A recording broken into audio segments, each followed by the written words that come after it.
पिथौरागढ़ में गर्भवती महिलाओं को पौष्टिक आहार दिलाने के नाम पर लाखों रुपए खर्च हो रहे हैं। इसके बाद भी 45% गर्भवतियां एनीमिया ग्रस्त मिली है। स्वास्थ्य विभाग ने जब जांच की तो बाल विकास विभाग की योजना की हकीकत सामने आई।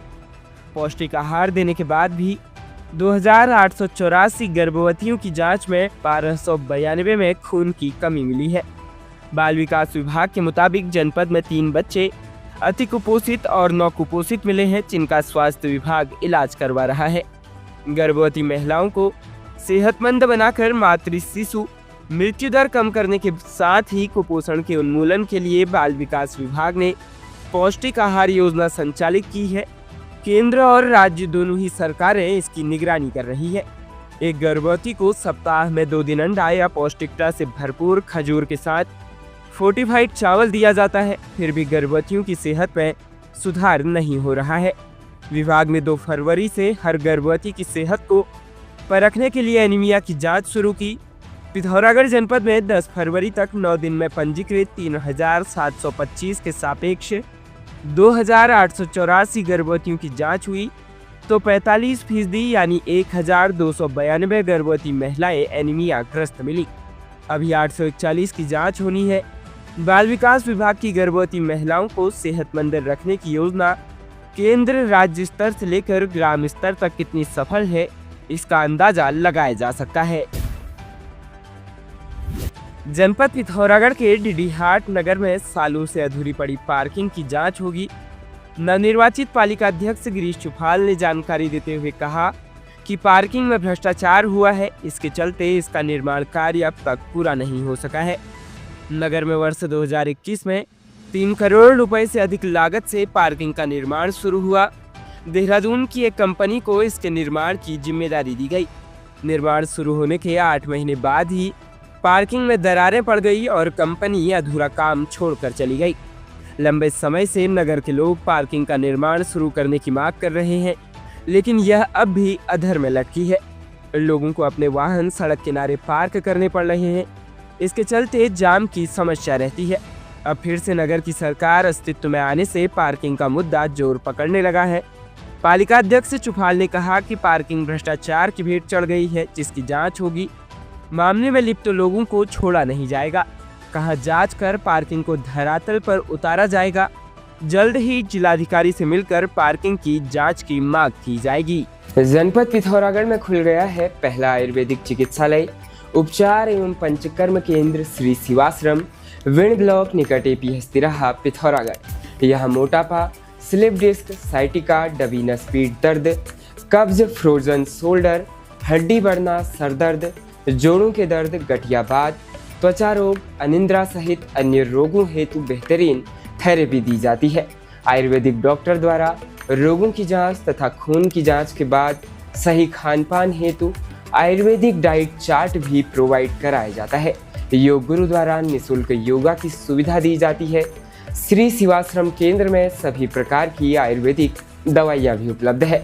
आज ही नीचे दिए गए नंबरों पर संपर्क करें। जनपद पिथौरागढ़ के झूला घाट से एक दुखद खबर सामने आ रही है।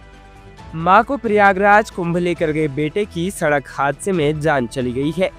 जानकारी के मुताबिक भारतीय सीमा से लगे नेपाल दारचूला मल्लिकार्जुन 5 डाडाकोट निवासी जगदीश चंद्र अवस्थी अपनी बुजुर्ग मां को प्रयागराज कुंभ में स्नान कराने के लिए ले गए थे। लखनऊ में वाहन पर चढ़ते समय उनका पैर फिसल गया और वह सड़क पर गिर गए। इसी बीच अन्य वाहन ने उन्हें कुचल दिया। आसपास के लोगों ने उन्हें अस्पताल पहुंचाया, लेकिन उपचार के दौरान उन्होंने दम तोड़ दिया। मृतक दारचूला के मल्लिकार्जुन गांव पालिका में उद्यम विकास शाखा के प्रमुख पद पर कार्यरत थे।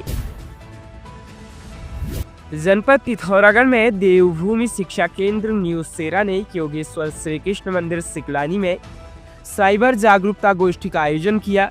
देवभूमि शिक्षा केंद्र के निदेशक और cyber expert doctor Neeraj Chandra Joshi ने लोगों को साइबर धोखाधड़ी से बचने के तरीकों के बारे में बताया। उन्होंने कहा कि लोगों को डिजिटल अरेस्ट से सतर्क रहने की जरूरत है। साइबर ठगी का शिकार होने पर उन्होंने हेल्पलाइन नंबर 1930 में जानकारी देने के बारे में भी बताया। कार्यक्रम के दौरान डॉक्टर पीताम्बर अवस्थी, ललित शौर्य, डॉक्टर प्रमोद कुमार श्रोत्री, मंजुला अवस्थी, मथुरा दत्त जोशी, जनार्दन उप्रेती आदि गणमान्य मौजूद रहे। पिथौरागढ़ में आदर्श राजकीय बालिका इंटर कॉलेज मूनाकोट में जिला सेवा योजन की ओर से करियर और गाइडेंस काउंसलिंग कार्यक्रम का आयोजन किया गया। इसमें कक्षा 9 से 12 तक की 114 बालिकाओं ने प्रतिभाग किया। इसमें 2023-2024 सत्र के सर्वोच्च अंक प्राप्त करने वाले हाई स्कूल और इंटरमीडिएट के 19 विद्यार्थियों के साथ माताओं को कमला नेहरू पुरस्कार देकर सम्मानित किया गया। जिला सेवा योजन के अनुदेशक बहादुर राम और कनिष्ठ सहायक मनोज कुमार ने बालिकाओं को सेवा योजन पंजीकरण, NCS पोर्टल, रोजगार प्रयाग पोर्टल, सेवा योजन के स्वयं पोर्टल के संबंध में जानकारी दी। बड़ाबे चिकित्साधिकारी डॉक्टर उषा ब्रजवासी ने बालिकाओं को रुचि के मुताबिक करियर चुनने के लिए प्रेरित किया।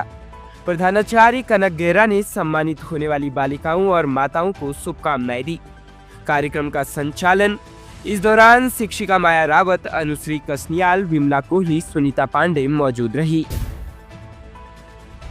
पिथौरागढ़ में न्यायालय की ओर से बार बार समन भेजे जाने के बावजूद अभियुक्त के पेश न होने पर पुलिस ने वारंटी को गिरफ्तार करने की कार्रवाई की है। अदालत ने बार बार समन भेजे जाने के बावजूद भरकटिया निवासी गणेश राम न्यायालय में पेश नहीं हुआ। टीम में वड्डा चौकी के SI शंकर सिंह, मनोहर कापड़ी मौजूद रहे। पुलिस अधीक्षक पिथौरागढ़ रेखा यादव के निर्देशन में CO धारचूला, संजय पांडे के पर्यवेक्षण में SHO कोतवाली धारचूला, विजेंद्र शाह के नेतृत्व में पुलिस टीम ने धारचूला स्थित भारत नेपाल सीमा पुल पर सघन चेकिंग अभियान चलाया। इसी क्रम में प्रभारी चौकी ओखला उप निरीक्षक बसंत पंत के नेतृत्व में थाना अस्कोट पुलिस ने अस्कोट स्थित अंतर्राष्ट्रीय पुल पर सघन चेकिंग अभियान चलाया।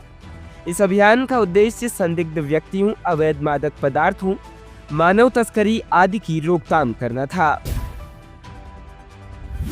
सीमांत जनपद पिथौरागढ़ के कोतवाली धारचूला क्षेत्र के अंतर्गत एक व्यक्ति ने दिनांक 10 फरवरी 2025 को थाने में सूचना दी कि उनकी पत्नी बिना बताए घर से कहीं चली गई है और उनका काफी ढूंढने के बावजूद कोई पता नहीं चल पा रहा है। इस सूचना को गंभीरता से लेते हुए SP पिथौरागढ़ रेखा यादव के निर्देशन में कोतवाली पिथौरागढ़ पुलिस ने त्वरित कार्रवाई शुरू की। पुलिस टीम ने मामले की गंभीरता को देखते हुए सघन सुरागर्शी पतारसी करते हुए उपरोक्त महिला को सर्विलांस सेल की मदद से GIC बगीचा धारचूला के पास से सकुशल बरामद कर लिया। राहत की बात है कि पुलिस ने त्वरित और प्रभावी कार्रवाई करते हुए महिला को 3 घंटे के अंदर सकुशल बरामद किया। इस तरह की घटनाओं में पुलिस की तत्परता और सजगता बहुत महत्वपूर्ण होती है।